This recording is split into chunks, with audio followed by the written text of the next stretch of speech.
Durante siglos, las personas han utilizado la cirugía nasal para proteger o mejorar su lugar en la sociedad. Esto se demuestra con la historia y es la propia historia de la rinoplastia que, al ser tan prolífica, justamente la evidencia. Dada la cantidad de información con la que cuento para realizar estos videos, primero prefiero dividir de manera didáctica la historia en tres partes, desde lo más antiguo, surgiendo como una necesidad en sus orígenes en la reconstrucción, hasta la actualidad en la estética como necesidad acordes a estos nuevos y exigentes tiempos. Mira mis 3 videos que completan esta serie. Nombraré primero las fechas aproximadas de cada hito en el desarrollo cronológico de los sucesos, que en muchos casos son estimativos, y en el caso de la rinoplastia moderna ya estaremos con más datos recabados y las fechas pueden ser más precisas, aunque cuando hablamos de un nuevo avance publicado en un artículo o un libro, estos ya llevan algunos años de preparación antes de ser publicados. Bienvenidos a un nuevo video, sin más preámbulos, allá vamos. La rinoplastia primitiva, la reconstrucción de la nariz. Las primeras cirugías reconstructivas van de la mano con los primeros conceptos de la cirugía plástica. Tienen un origen en común. Los adelantos de la cirugía plástica se desarrollan en paralelo con el arte de reconstruir las narices. Se cree que la cirugía plástica comenzó en la India y Egipto hace aproximadamente 3000 años. Ciertas poblaciones antiguas, aún sin tener contacto entre ellas, tenían en común realizar mutilaciones de la nariz y orejas como castigo ante distintos tipos de delitos, particularmente para esposas infieles. Se aplicaron castigos similares a delincuentes sexuales y otros. Las presiones sociales para el reemplazo de la nariz parece haber sido el factor para iniciar la cirugía plástica reconstructiva. Aún así, existían muchos estigmas físicos debido a las guerras y accidentes que, como siempre, existieron. Es ahí cuando el ingenio de los primeros cirujanos intentaron resolver esas secuelas con el desarrollo de diferentes técnicas a través de los siglos. Según la historia, en la India las mutilaciones por delitos fueron más común que en otros lugares y por eso los kumas se cree que eran alfareros o una casta baja de sacerdotes.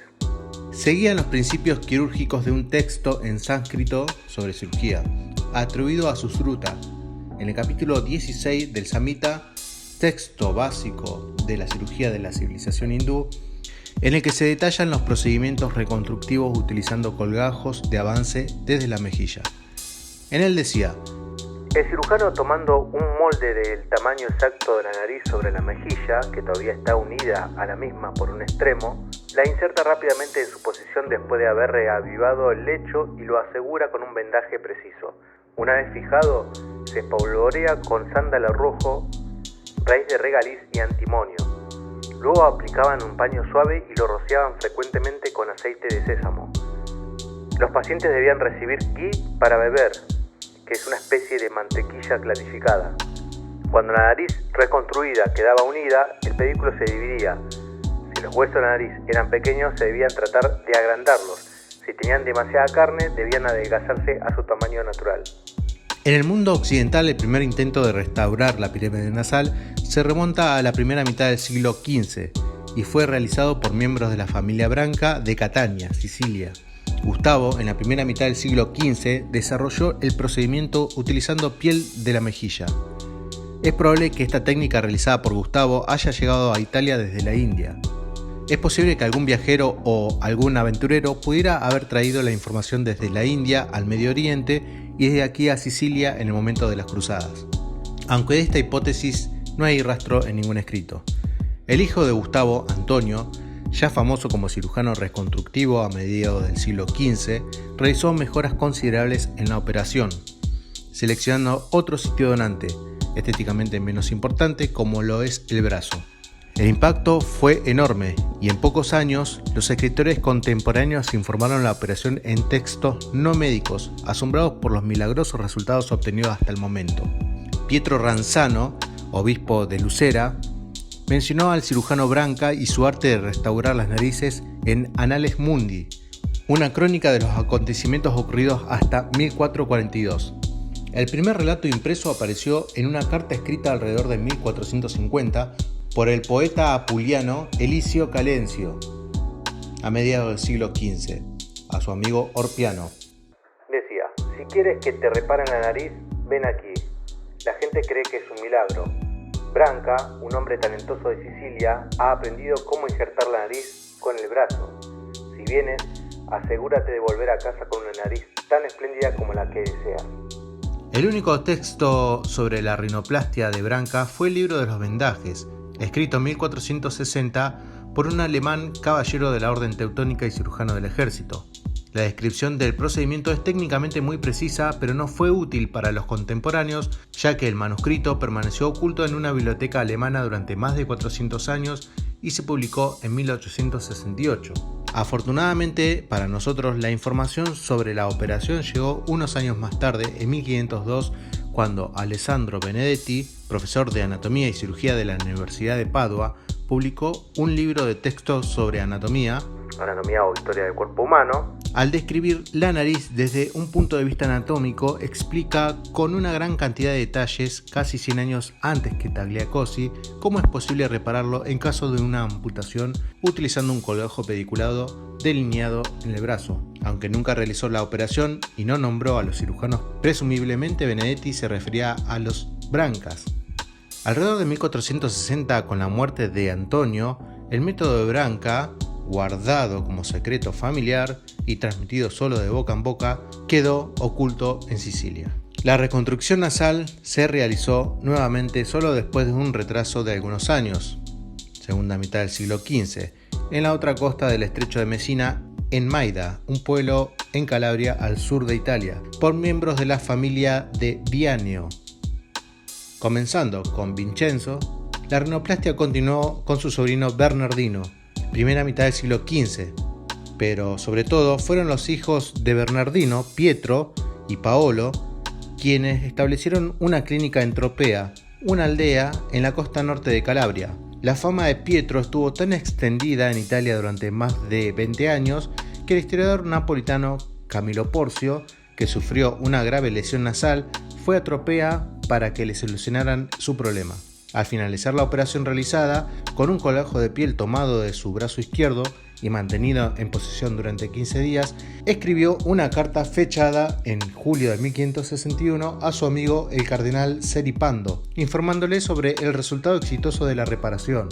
Aparte de este episodio, la evidencia de la familia Vianio y su trabajo reconstructivo proviene del boloñés Leonardo Fioravanti. Médico cirujano del ejército, viajó extensamente por Italia y a bordo de la flota española llegó a las costas del África del Norte. En 1549, en el camino de regreso a Nápoles, desembarcó en Tropea, con el plan preciso de visitar a los Vianios y ayudar a su operación. Decía: me mudé a Tropea, donde en ese momento había dos hermanos, Pietro y Paolo, que hacían una nariz para cualquiera que hubiera perdido la suya por algún accidente. En ese momento los cirujanos estaban extremadamente mezquinos a compartir su conocimiento y arte, que no había posibilidad de que ningún médico visitante fuera admitido en la sala de operaciones. Veamos cómo resolvió astutamente el problema, según el relato que aparece en el libro de Fioravanti, Tesoro de la vida humana, publicado en Venecia en 1570. Llegué a Tropea, montado excelentemente a caballo y con un criado. Fui a la casa de esos dos médicos, explicándole que era un caballero boloñés y que había venido a hablar con ellos, porque tenía un pariente al que le amputaron la nariz en el camino a Serravalle, en Lombardía, mientras luchaba contra sus enemigos y deseaba saber si debía venir o no. Mientras tanto, iba todos los días a la casa de estos cirujanos, que tenían 5 narices programadas para reparación, y cuando querían realizar estas operaciones me llamaron. Yo miraba y, fingiendo que no tenía el coraje de mirar, volteé la cara, pero mis ojos veían perfectamente. Por lo tanto, vi todo el secreto de arriba a abajo y lo aprendí. El procedimiento es el siguiente. Lo primero que le hicieron a un paciente programado para la operación fue darle un purgante. Luego, en el brazo izquierdo, entre el hombro y el codo, agarraron la piel con pinzas y pasaron un gran bisturí entre las pinzas y la carne del músculo. Cortaron el bulto de la nariz de manera similar y luego cortaron el colgajo de piel en un extremo y lo suturaron a la nariz. Y lo ataron con tal habilidad que no había forma de mover el brazo hasta que la piel había crecido dentro de la nariz, y cuando terminó de crecer cortaron el otro extremo. Refrescaron el lecho, así cosieron la piel del brazo y lo recortaron hasta que se unió y aplicaron allí una plantilla de metal en la que la nueva nariz podría crecer en las proporciones correctas y permanecer bien formada, aunque algo más blanco que el resto de la cara. Y este es el procedimiento que usaron para restaurar las narices. El mismo trabajo Fioravanti proporciona uno de los primeros informes sobre la curación de una nariz completamente separada. Durante el tiempo que estuve en África, Andrés Gutiérrez, un caballero español, un día estábamos paseando juntos por el campamento y estableció conversación con un soldado. Sacaron armas y con un golpe el soldado cortó la nariz de Andrés, que cayó en la arena. El pobre caballero se quedó sin su nariz y yo, que la tenía en mi mano, toda llena de arena, oriné sobre ella. Y después de lavarlo con mi orina, lo coloqué y cosí con mucha firmeza. Y tuvo que permanecer así durante 8 días. Cuando lo desaté, encontré que estaba bien unida una vez más. Y esta era la verdad. Y Andrés puede decirlo porque todavía está vivo y saludable.